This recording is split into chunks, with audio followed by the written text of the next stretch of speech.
you'll find that VRchat is so large in its player base that it is like a world with many continents on it, and each continent has sort of a subculture to it.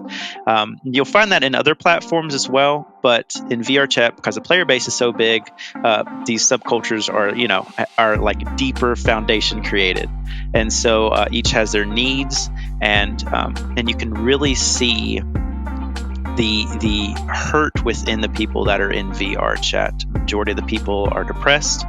Many are suicidal. It's second nature to talk a friend out of suicide in VRchat. Welcome to the Church Digital Podcast. Through this podcast, we'll talk about the technological innovations within the church. But more than tech for tech itself, we'll address deeper questions. Is disciple making possible digitally? How should we approach the digital mission field? Can a biblically grounded church operate in digital space? Oh, and where does the metaverse fit into all this? Whether you're a big or small church, an established church, or a startup church plant, the Church Digital's goal is to help churches like yours learn to be a multiplying church, digitally and physically.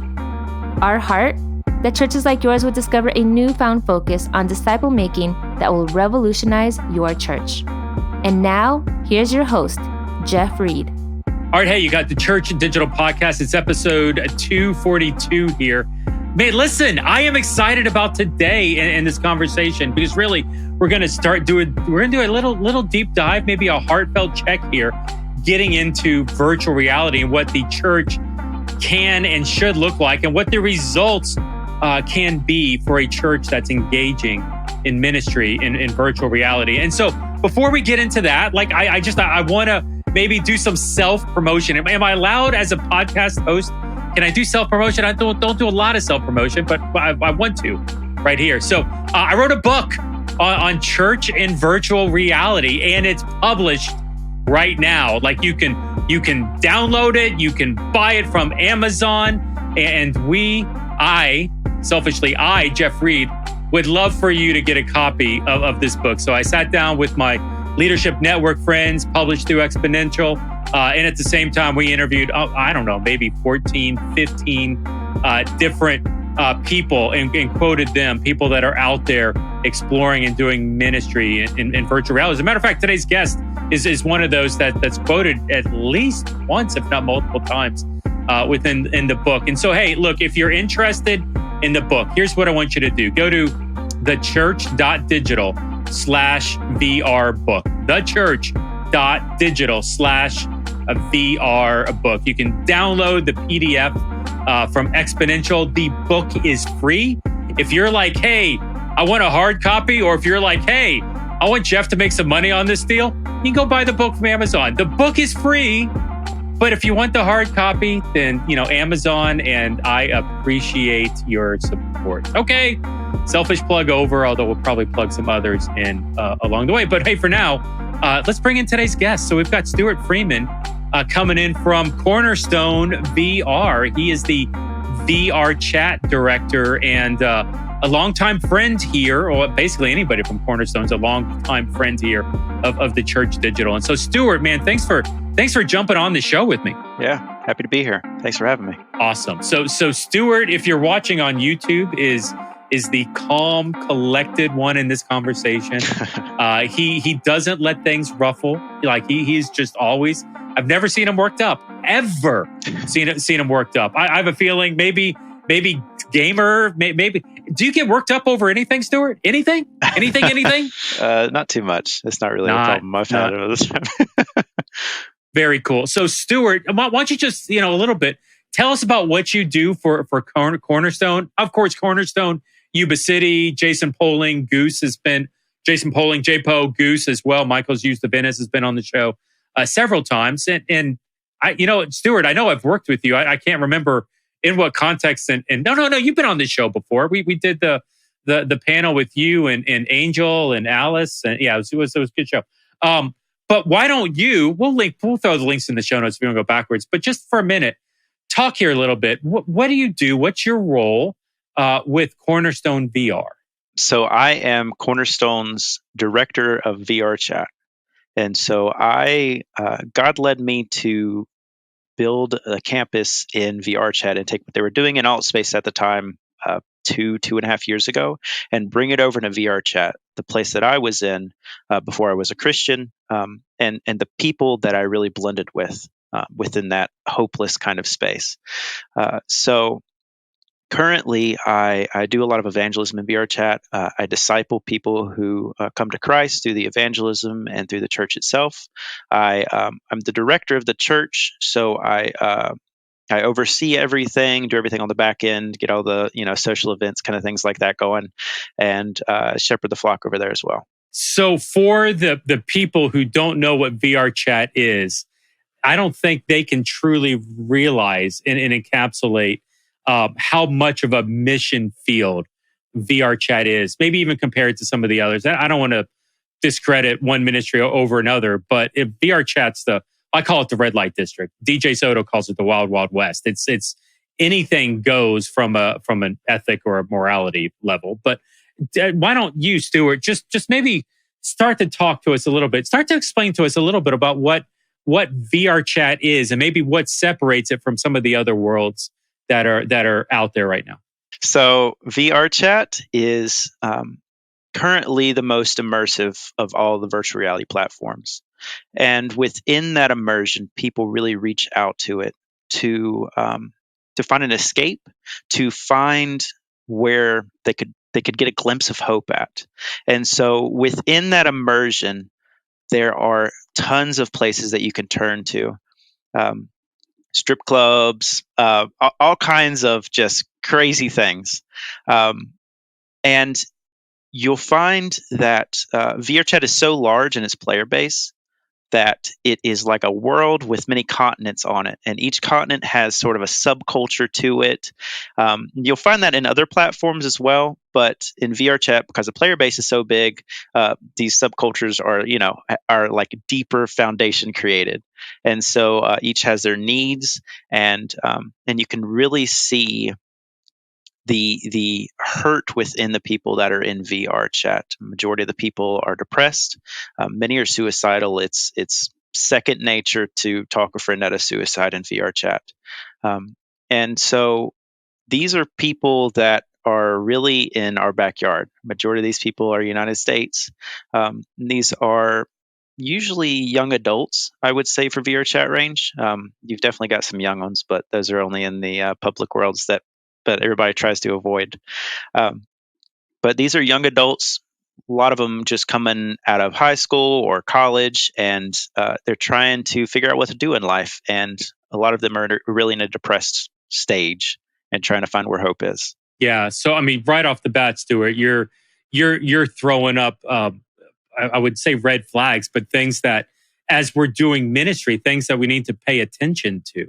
So, I mean, you're describing, it's no big deal to talk somebody off a suicidal run, whatever that description you said. But it in my experience, I've run into several of those types of situations, and for me, it feels like it's a higher percentage of that in VRchat compared to some of the other virtual reality worlds that are out there. Is there a reason why, or why do you think we see more of that on the VRchat side? I think it's the immersion, to be honest with you. I think because you can have deeper immersion, you can have deeper forums to reach out for hope. And so people are sort of magnetized to that because they can become more real there. So interesting. More real, more immersion, which actually brings more out to the surface. I do want to say, like, the mental health implications of what you're describing right here. Well, let me ask this: like, what does a conversation look like for you, Stewart, as you're talking someone off the virtual ledge? There's someone that may, like, are they actively saying something? Are they subtly saying something that you're responding to? Like, what would one of these potential suicidal? Is it somebody that's just clamoring for attention? Like, describe for me maybe how one of these scenarios has gone for you. Me and Goose hung out in VRchat about a week and a half ago or so. And he went up on the stage and did his run for the sermon that he was going to do in Rec Room. And he just jumped on stage in Black Cat, Public World, started saying it. went and did his thing, turned down his mic like he does because it's super hectic and he can't focus if you don't. And in the middle of his sermon, he mentioned that Jesus loves you. And there was a guy behind me. His name was Joe Chicken, and he was the chicken guy in Chicken. I want to say it was Chicken Little, the one with like the little googly thing. And he's got like a really skinny neck, and he's like super hillbilly looking. And Goose said, "Jesus loves you," and he said, "No one loves me." He said, "I've tried to take my life 4 times." So these are people that are really screaming inside. And that's why it's as hectic as it is in a VR chat, because people will say anything to get the attention that they're not getting IRL. Yeah. So what did you do in response? Did you pull them aside, have a conversation? And so this happened where? This happened in just regular VR chat, Black Cat conversation. But I mean, Black Cat, in fairness, is a bar, right? Yeah, it's a bar, but it's usually where the young kids hang out, so most people avoid it. Welcome to VR Chat, where we're preaching on a stage in a virtual reality bar. Love it. Very very interesting. Now, like the darkness, the dark.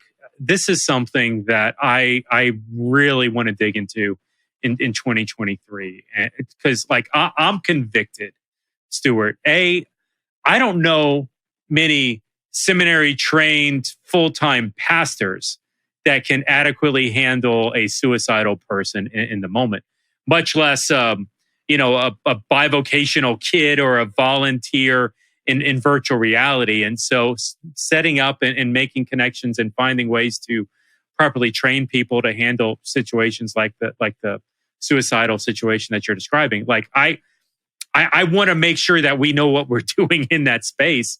But also I know, and I want to ask this question, Stewart, like secondhand trauma. I've had a number of people tell me just through the conversations that I've had in virtual reality is a serious problem, because you're surrounded by the low and the dark. You're surrounded by people that are going through these hard situations. And I've had lots of conversations with digital and metaverse pastors, virtual reality pastors, who feel that weight coming on them. It's almost like the secondhand smoke can hurt the non-smoker.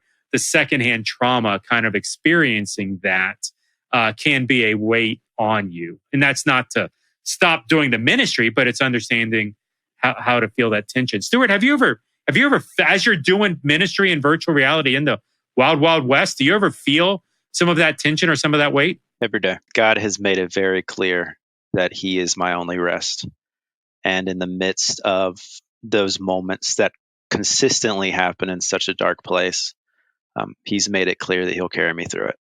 Wow. I literally could not do it without Him. So what is that? What does this look like? Like how, is there a tangible? Is there a practical? Is it God is literally saying these words? I don't know what's coming out of my mouth. Like, describe this for me. It's just a crying out to Him. And He gives you the strength. He gives you the things to say in the midst of those suicidal conversations. And He gives you the strength afterwards when you realize that that's all that's around you. In the midst of this darkness, it's everyone around you is pretty much suicidal. And so He is our hope. He's the only hope that we have, and He's the only true hope that's here. So there's a little bit of your story, and I want to pry a little bit here. And I don't know if it's the suicidal piece or this, but like you were I'm going to go ahead and say it this way. You were a VR chat user before you were a VR chat pastor. And I've heard a little bit of your story where, you were the guy that was in the low, the dark places.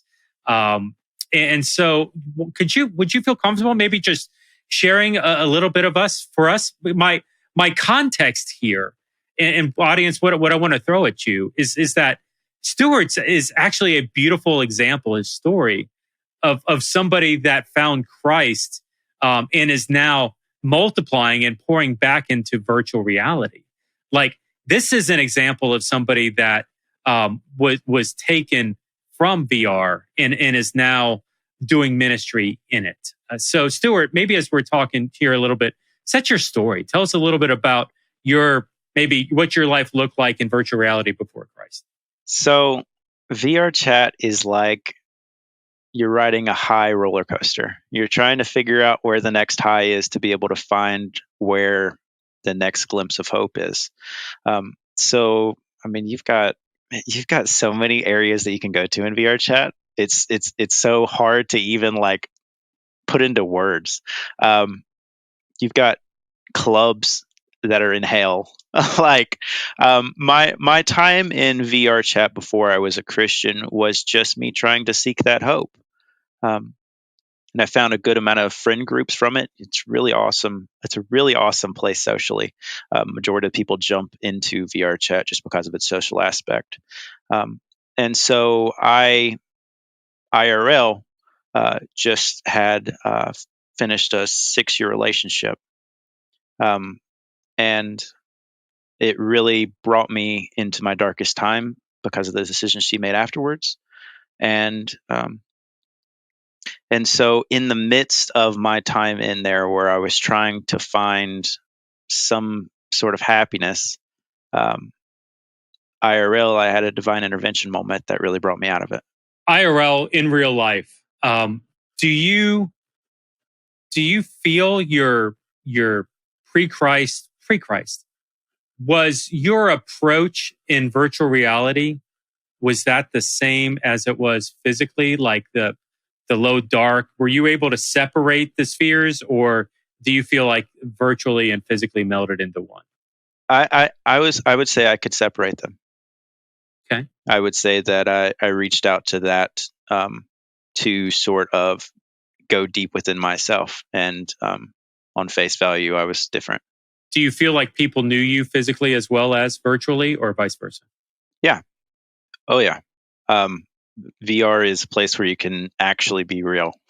you can, people say it, and I don't really like repeating it much, but you can jump into a conversation, and if it gets uncomfortable, you could just log off, or you can go to the next world and find someone new to talk to. There's a lot of comfortability and anonymity there, but at the same time, it can become so real and raw that it gets down to the deepest things that you've struggled with your entire life. Have you watched this? I watched this documentary on HBO Max, the We Met in VR. I haven't yet. So it's they over the past couple of years, I believe during the COVID season, someone actually shot a documentary, 100% filmed in VRchat, and I think it followed. You can look it up at HBO Max if you want, but I believe it followed 3 or 4 couples. 3 or 4 people and the relationships that they had. And so one of the person ended up having like a group of friends that they knew very well in virtual reality. One actually turned into like 2 different couples that were romantically intertwined. And one of them actually got married in virtual reality. And so it was really interesting to see the relational dynamic in this space, moving even beyond the low dark is a thing. And some of what they spoke to was low dark and finding relationships and finding peace coming out of it. But there were even like the couple that got married. Some of you are like, no, wait, did they really get married? Like, was there? I'm not really sure. Like, to be honest with you, I don't know what it means to get married in virtual reality. I could speak into that. Yeah, go ahead. What does it mean to get married in virtual reality? Yeah, for sure. I've had a lot of relationships in VR before I was a Christian. In the midst of me trying to find hope, that was one of the avenues that I took. I almost got on a plane to go meet a few of them. First, like I was in the middle of that. I've been to weddings, some really awesome weddings. One with a lady, it was a Star Wars wedding, and she had a wedding gown that she spent like $1,500 on for someone else to make, and whew, that thing was nice. And to them, it was real, for sure. But you'll find that over time, they realize that the reason that they reached into this space was to find that hope, and usually it's not lasting. So while it's absolutely real to them in the moment, it never really works. But there are some stories. Yeah, I mean, we're all looking for a new hope. No pun. Well, yeah, pun intended on that one with the Star Wars reference. But so it's and that's what like the documentary even showed, like this VRchat couple that was romantically intertwined, actually meeting together for the first time. I believe in a parking garage, and it's just it's surreal. I mean, it's multinational. At least the stories they pulled were multinational. It's just the culture that's entwined here, and whether it's healthy or not healthy, whether it's short term or whether it's long term, the fact that people are finding community in that space cannot be negotiated. Like that is a thing, and it's happening, and I love seeing churches like Cornerstone leaning into this space and trying to do ministry, to build relationships, to connect with those relationships and point people to Christ, even in the red light district of virtual reality. So it's a beautiful thing. How specifically, how did you find Jesus? So, long story. Good question. Long story. So in that darkness, when I had my divine intervention moment, I then realized that he was real, that he was true. And I came to Jesus from a realization of him being real through Cornerstone, actually. I jumped into VRchat, a church that was in VRchat. I just looked it up when I got home because, that's where I spent all my time. Didn't really work out. Wasn't really gospel preaching. And so they said, oh, we've got a sister church called Cornerstone. So I went over to Cornerstone in Altspace, downloaded the app, and hung out there. And Jason Poling, the pastor of Cornerstone, led me to Christ and discipled me. I mean, let's dig into that. I'm curious. What led you to Christ in goggles, in avatar form? What was that, like a 5-minute? What did that actually look like in virtual reality? It's just a time of weeping and realizing that it's time. I grew up in a church home all my life. I was my parents are very strong Christians, and I never took it seriously. I was always in the back room where the choir came out right before they sung, and I would hang out there, sneak in, eat donuts all day, and then church would end and I'd go home. That was all I did. It was just I didn't understand it. Yeah, I mean, did he like sit down and have a 5-minute conversation with you? Is he quoting scripture to you? What does it actually look like? Were other people involved? What does it look like to accept Christ in virtual reality? It was just a time of weeping. And so he took me through the gospel. He used there's little pins in the world that we were in VRchat. He actually led me in VRchat. He went over to my home VR thing from Altspace and took me through the gospel, and did the where you got a cliff and you got man and sin and God. And he took me through all of that, and it was just a beautiful time. So now, I mean, so you found Christ. What are you doing? What are you doing now? So you mentioned you direct a church where in a virtual reality worlds where strip clubs are a thing. So what is your church ministry still attached to Cornerstone? What does that look like? I think it most compares to a congregational pastor at an IRL church. I shepherd the flock there. I do all kind of tech stuff. I created the world, so I do everything in relation to that. Figure out the worship, all that kind of stuff. So I sort of I run events throughout the week, reach out to people, all that kind of stuff. So you're doing that in virtual reality. You're doing that in Discord as well. I'm just curious. This may be way too much in the weeds. Is your Discord the same Discord as the AltspaceVR, or are they separate Discords? Yeah, we're completely connected. We've found that separating it out brings down engagement a good amount. Awesome. Hey, I forgot to ask you a question. Let's back up. This is a good one. You accepted Christ in virtual reality. Your parents are involved in church. Did you? I'm assuming you told them.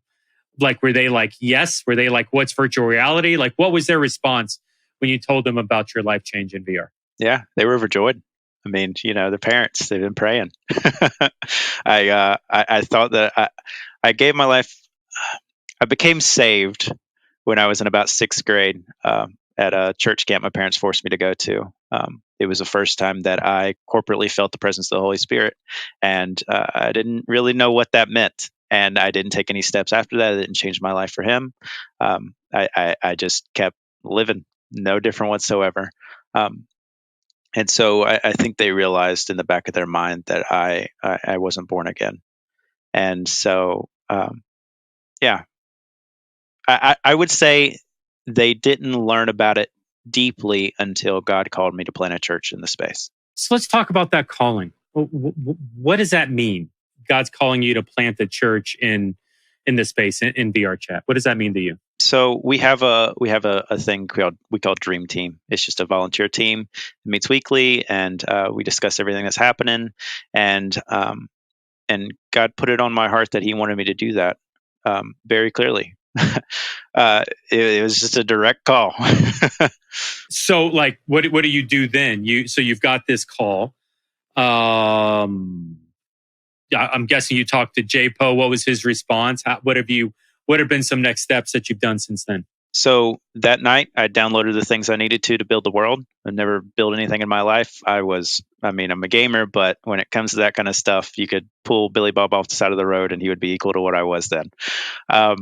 And that night, I started building, and he kept putting the images in my head of how he wanted the world to look, what I needed to do. And in a week, I'd spent 120 hours and I'd finished. So 120 hours.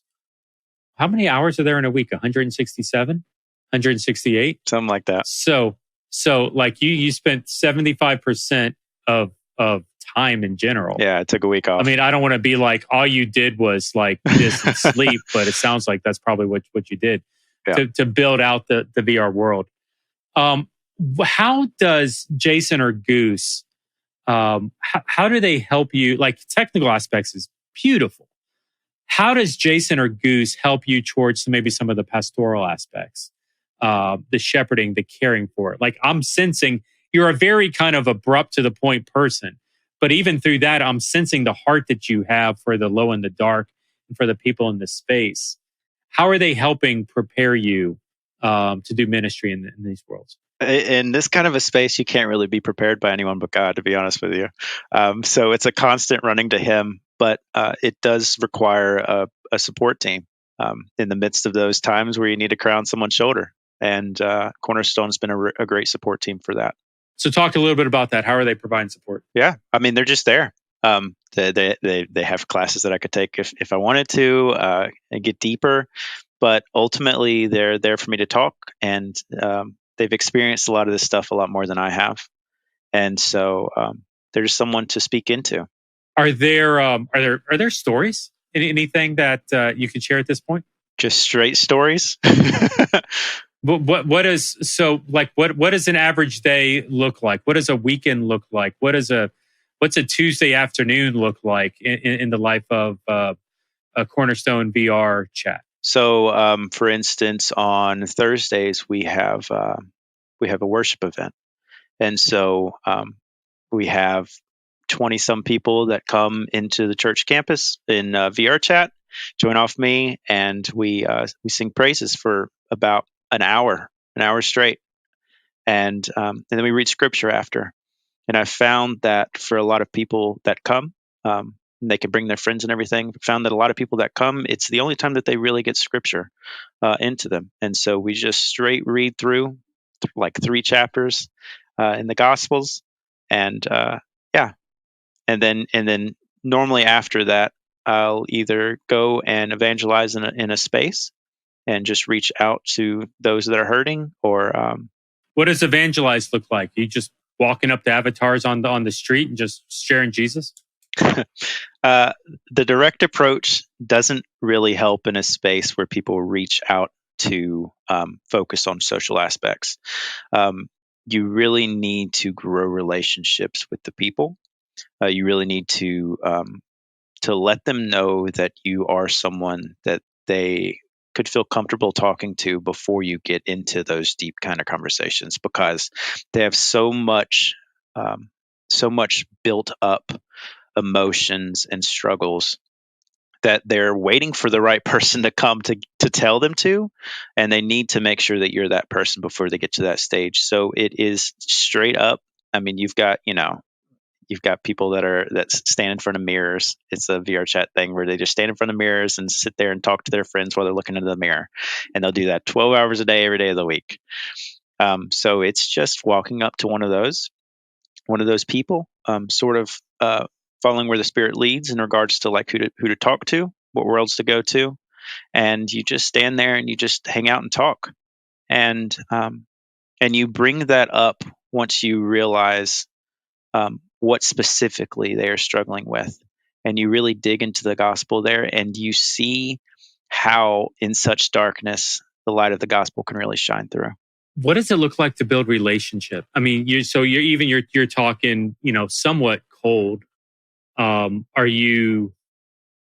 Does this, because I can tell, I know stories. I've met people that have found Christ like quickly. I found people in virtual reality that have found Christ over an 8-month relationship.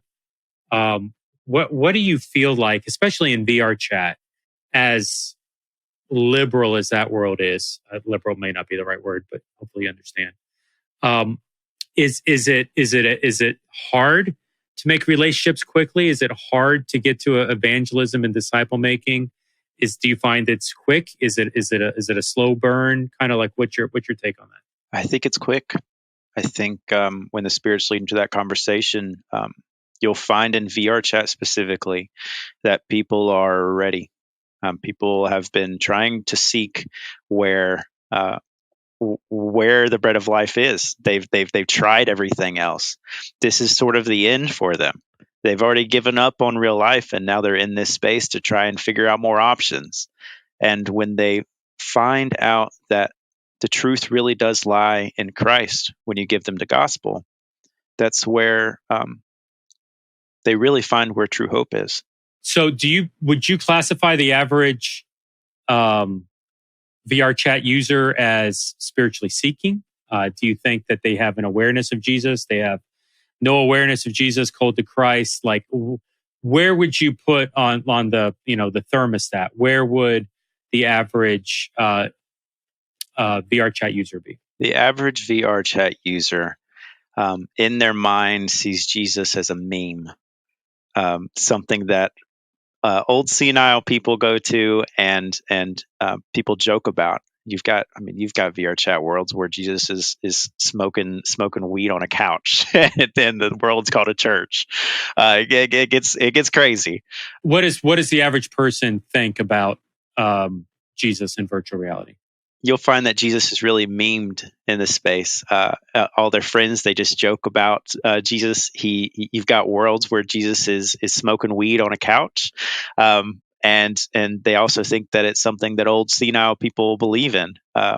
So, in the midst of that joking level that Jesus is to them, they don't understand how true it can be. And so, when someone comes up to them that they feel comfortable talking to, that they feel like really blends with them in the space, and they start talking and sharing the love of Christ, they sort of question all of that, and they reach out to that and realize that no, they have been spiritually seeking this entire time. They just didn't realize it. What does your volunteer team look like for this? Do you have people that serve with you through the VRchat campus? Currently, I don't have much of a volunteer team. Currently, I sort of man everything. I have. I found in VRchat specifically that really the only people who have a who God uses to move mountains are the natives that come from it. And so it is discipling and bringing people closer in their relationship with Christ from the VRchat campus and bringing them back in. So we have a few people that are helping out in a few different sections, and one of them is a friend of mine who found Christ after his mom died. His name's Tyler. Hi, Tyler. And he found Christ through Cornerstone and was discipled alongside me. And he grew up and helped volunteer in the VRchat campus, and he is just now starting to disciple somebody. So we're just seeing the fruits of that. So when you say disciple, this is even a throwback to another one. By the way, pause. I'll come back to disciple. It doesn't surprise me that you're having a hard time recruiting volunteers for this. It's why I didn't know, but I phrased the question knowing he's going to probably say no to this because he's struggling with it, and that's not about you. It's that this mission field is so unique that you need to find people that understand it. And we, Big C Church, have not been able to truthfully at this point paint the picture of what VRchat is. It's a lot safer to go into Altspace. I mean, even Rec Room is minimal compared to VRchat. That being said, VRchat numbers are through the roof compared to these other worlds, like the users that are in the space. And I've said low dark maybe 50 times today, but like that is very much within that environment. And so I want to encourage you as you're doing this, as you're discipling, as you're trying to multiply from within, that is the organizational win for you. That's the multiplicative. That's the missional win. Is raising up from within. I honestly, even like the other, as I've tried to cast vision for other churches to go into VRchat, the people that are in VRchat want to go into VRchat. The people that are new to VR entirely, very rarely, maybe one or two exceptions, very rarely will they want to. Because it's low, because it's dark, because it's messy, because it's complicated, because it's not as clean as Altspace or as nothing against Meta Horizons even, but it's a whole different world. So tell me, let's back up here a little bit. Discipleship. So you're trying to multiply somebody. What does that look like in virtual reality? Currently, I go through a curriculum. I go through navigators with the majority of the people, and that's usually where we start out at. And we do have sort of a discipleship funnel that we take people through that brings them through everything. And if they're called to preach, even brings them to the opportunity to learn how to do that if they're called to. And so it's really just about being with people. It's really about I disciple a handful of people. I take an hour and a half every week, and just sit with them and talk. Go through any discipleship kind of books, but you'll find that the curriculum really doesn't help as much as just being with them. So I'm actually about to get started on creating a discipleship curriculum for VRchat as a whole that really fits with the people inside of it more. Wow. I'm just curious, what's the contextualization that fits within the VR people? What are you sensing that you would need to do different to fit in their context? I don't think that I have an answer for that. It's not really something that I can put into words. It just, you know how VR is. It's a lot of trial and error. And when it comes to VR it's a different ball game. I would love to help you with that, to crack that. We'll talk off here. That I was not fishing for that, but that's intriguing to me. So we'll dig into that. Is it hard to get people talking, to get these conversations in VRchat? The church as a whole should go into VRchat and evangelize. Like, no holding back. The people in there are hurting, and everyone should go and evangelize in there. Just understand, like you said with secondhand smoking, it's going to hurt you. So be prepared. One of the low dark stories that I've had, and I quoted this in the book, was I met a girl who told me that she was raped. She literally used the word raped in VRchat. And she was so affected. This was years ago. When did VRchat start? I have no idea. Yeah, I mean, this is an old story, and she told it like it was an old story. But she was raped in the space, and she was so traumatically damaged that unknowingly, anytime I said the word VRchat, she had a twitch, a physical reaction to every time that I said it. She was listening to me speak, and unfortunately, I said VRchat maybe half a dozen times before I really realized what was happening in the room. I thought like she was having a seizure, but it was just like reaction to me saying the word, which is weird. But that's a commonality that I've seen more and more as we get into the low dark areas here in VRchat. But it was interesting. This girl, and I talk about it in the book I just published. She told me, she's like, Jeff, the church has no business being in VRchat. Because of what happened to me in VRchat, the church has no business being in there. It should stay away. And unfortunately, I had to correct her and tell her, because of what's happening to you, what happened to you in VRchat is exactly why we need to be in there. And so I would challenge a lot of you out there. This podcast is a bleeding edge podcast. Okay, look, we're not going to short sell this. If you want to learn how to do like better online small groups, there's plenty of other groups, plenty of other podcasts and people that can help you in that. That's not why you're listening to me. But for many of you, this stuff, VRchat, is not clean. It's not simple. It's not pretty. It's not your typical church. And so for many of you, it's scary. And maybe it should be scary for you. Maybe there's a couple of you out there that could look at this as an opportunity. It should be scary for you. Oh, unpack that. Go for it, Stewart. Why should this be scary? I mean, it's a scary place. You got people running around in circles saying the worst things that you've ever heard in your life. You've got people going into a church and they're attempting to crash the service in any way possible. They come specifically to disrupt.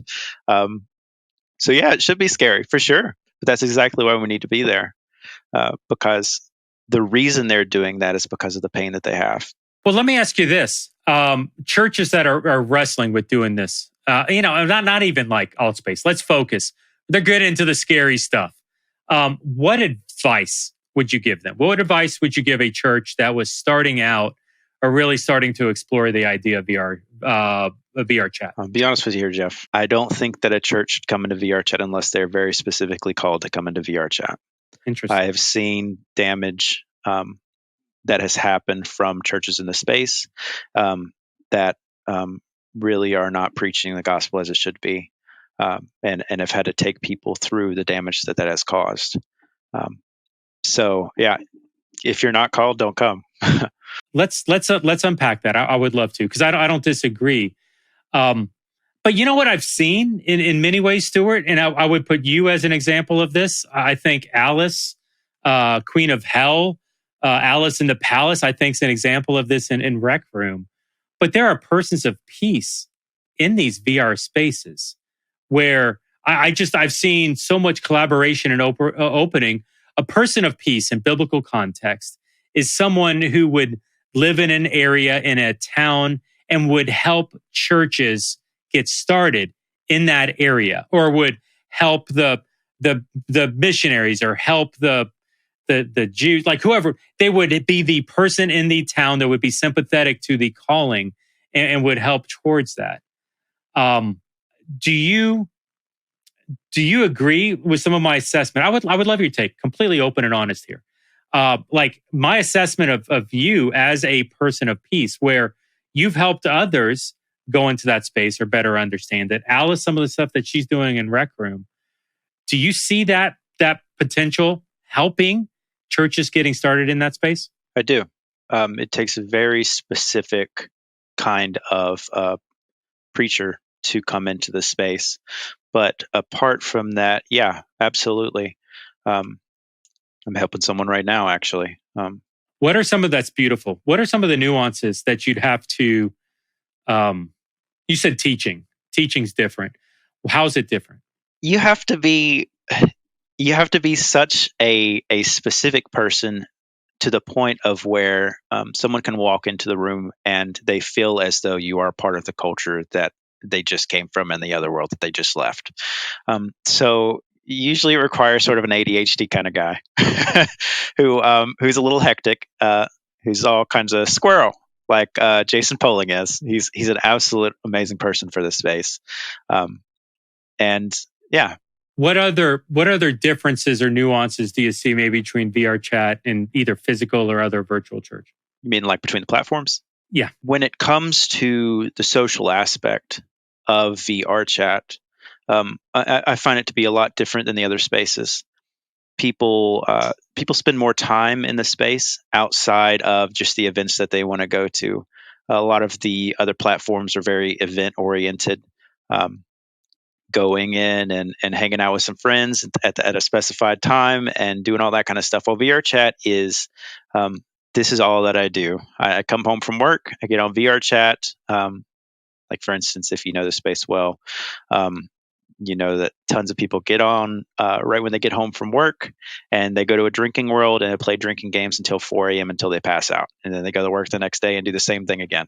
As a pastor, as a director, as the church in this, are you coming alongside them, going to the drinking games and hanging out? Like you mentioned, Goose was preaching in Black Cat earlier. Like is that how you do ministry in the space? You engage people where they are? Going back to something I said near the beginning, how VRchat is such a big space that it's like a world with continents and subcultures within those. The ultimate win for VRchat when it comes to the church going in is to find a subculture that they connect with, and to spend time in that space and bring natives out of it and create a church specifically for that subculture, where those people connect more than just going to another subculture within the space. So yeah, it's definitely a lot of time reaching out and spending time with those people to see what the struggles are, if anything's changed within the space, and to really connect with the individual subcultures so that you can try and tap into them and bring them to the church. So then, because you've got these different subcultures, that's multiple contexts. So you could really see multiple expressions of church operating in the different absolutely continents and the cultures context. And we were saying lots of C words. With needs and everything. So, I mean, really, you could decentralize into multiple expressions scattered across. I mean, this may be a very aggressive approach, but within VRchat, because that's the hope. You're in one context, and you could easily multiply, not easily, but you could potentially multiply into others. It's beautiful. What a challenge.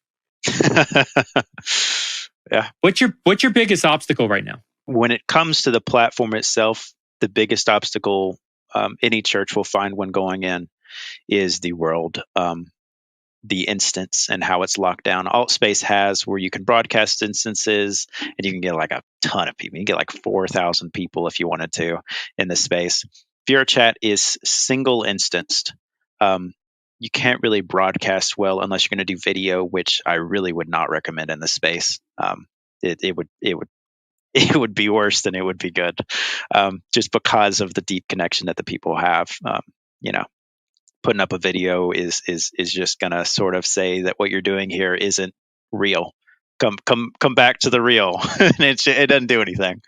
Hey, Stewart, this has been great, man. Listen, I love your heart. It's just the first time I met you doing the multiple shows that we've done. Like you're the model, you're the paradigm, the guy that finds Christ in virtual reality, and then wants to be released to do ministry in that world so that he can multiply himself into others and bring glory to God in the midst of dark and low worlds. Like it's a pleasure to hang out with you, and super excited about what you're doing. You, Goose, JPO. Oh my gosh, there's so many people over on that team. I probably would hesitate to mention them all by name here, but definitely love the Cornerstone family and what they're doing in Yuba City and virtual reality and everywhere in between. So love it. As we're landing the plane here, Stewart, any closing thoughts? No, not at all. I ended up wearing my VR family reunion shirt, which we're having another one coming up in just a couple weeks now, where we're all flying out over to California to hang out IRL from the different the VRchat campus, the Altspace campus, from our different campuses. And so when you really seek after this hurting community and really bring them to Christ and disciple them, you find that they find that expression at a local church. They end up coming and hanging out with you face to face. There's no disconnect. It's just one extra step that we have to take to the people that are in our own backyard. Hey, this has been a great conversation, and I guarantee that we will have Stewart on again at some point with his unique perspective here. But we're going to land the plane, kind of, sort of. Before we do, remember, hey, I got a book out. And so we wrote, honestly, we wrote the book. Jason is in there quite a bit. Stewart's in there quite a bit. I don't think Goose made it. Goose got busy with some other things, but definitely wanting to bring light to the challenges and the opportunities for today's church in virtual reality. Yes, it's still an experiment. Yes, it's very new in the ecclesiological argument. Theology may or may not improve as the technology improves. But the heart of this is that we have an immense opportunity to engage in a mission field like never before, to engage with people across the street and around the world virtually at the same time. Virtually, pun intended there. So check out the book. You can follow the link at THECHURCH.DIGITAL /VR book, and that'll get you connected. You can download it from Exponential PDF for free. My gift to you. But if you want to buy it from Amazon, you can get the hard copy from them there. And so thanks, Stewart, for hanging out with me on the book release here. I was going to read the quote at some point in the book, but you know what? You just have to buy the book and see what Stewart said in the book that got unpublished. It was a great book about the heart for ministry in virtual reality. So we're going to land the plane. For Stewart, this is Jeff with the Church Digital Church Network, Leadership Network, and a whole bunch of other fun stuff. Thanks for jumping on the show here. We'll see you next time here on the Church Digital Podcast. Have a good day.